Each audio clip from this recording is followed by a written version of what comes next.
Hello दोस्तों। आज हम देखते हैं रैग रैग क्या होता है, कैसे काम करता है और ये कैसे अलग है हमारे नॉर्मल एलएलएम से।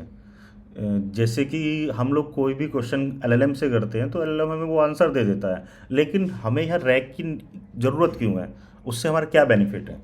तो हम देखते हैं कि रैग में क्या होता है हमारा कि हमारी एम्बेडिंग होती है। एम्बेडिंग, उसके बाद में हमारा वेक्टर डेटा और रिट्रीवल कॉन्टेक्स्ट, और यहाँ पे हमारा फाइनल आंसर आ जाता है। लेकिन ये कैसे अलग है नॉर्मल एलएलएम से। अगर मैं नॉर्मल एलएलएम पे जाऊँ और जैसे कि अभी आप देख रहे हो, मैंने यहाँ पे क्वेश्चन किया कि मेरी कंपनी का प्रोविजन पीरियड कितना है, तो यहाँ उसने मुझे बता दिया 3 से 6 मंथ का है। लेकिन एक्चुअल में अगर यहाँ पे देखें तो यहाँ पे एलएलएम को तो पता ही नहीं है मैं किस कंपनी में हूँ, उस कंपनी की क्या प्राइवेसी पॉलिसी है और अदर डेटा। लेकिन फिर भी उसने मुझे ये आंसर दे दिया है, जो मेरा आंसर गलत है। ये मेरा आंसर एक्यूरेट तो है नहीं।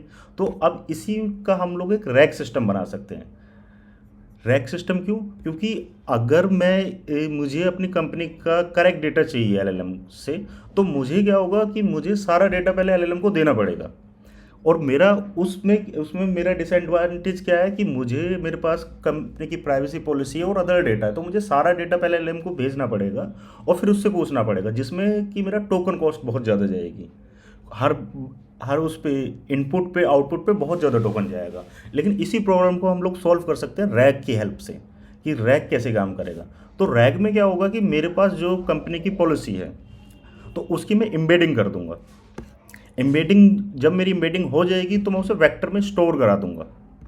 तो जब मेरी वेक्टर में वो एम्बेडिंग हो जाएगी, तो अब जब मेरा जो यूज़र है जो वो क्वेरी करेगा, तो सबसे पहले मेरा क्या काम है, उस क्वेरी की मुझे एम्बेडिंग करनी है।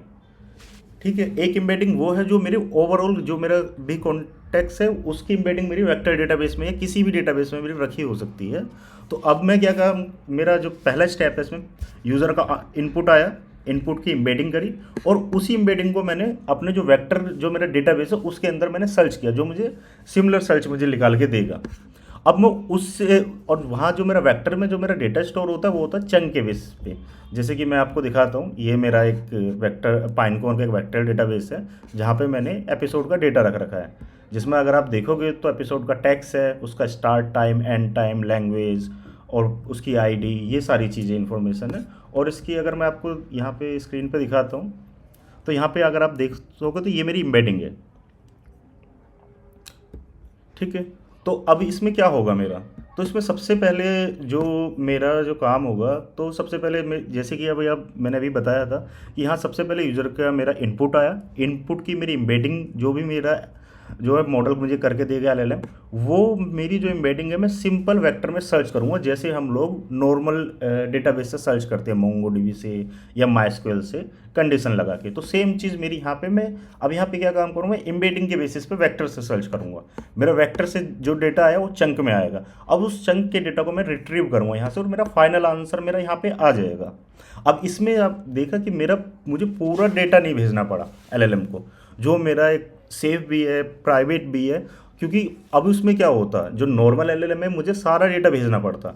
सपोज कि मेरा अभी क्वेश्चन है कि मैं सिर्फ प्रोविजन पीरियड के बारे में पूछ रहा हूँ, लेकिन एलएलएम पे तो अगर आप देखोगे तो उसमें तो सारी चीज़ें जा रही है ना, कि कंपनी की अदर पॉलिसी और भी एबीसी जो भी होता है वो सारी चीज़ें जा रही हैं। लेकिन यहाँ पे रैग में क्या है, सिंपल जो यूज़र का आंसर है उसी बेसिस पे मेरा, जो यूज़र का मेरा क्वेश्चन है उसी बेसिस पे मेरा आंसर आया है, जिसमें मेरा डेटा भी मेरा सिर्फ एलएलएम के पास उतना ही गया है जितना जाना चाहिए, जिसमें टोकन साइज भी मेरा कम हो गया है।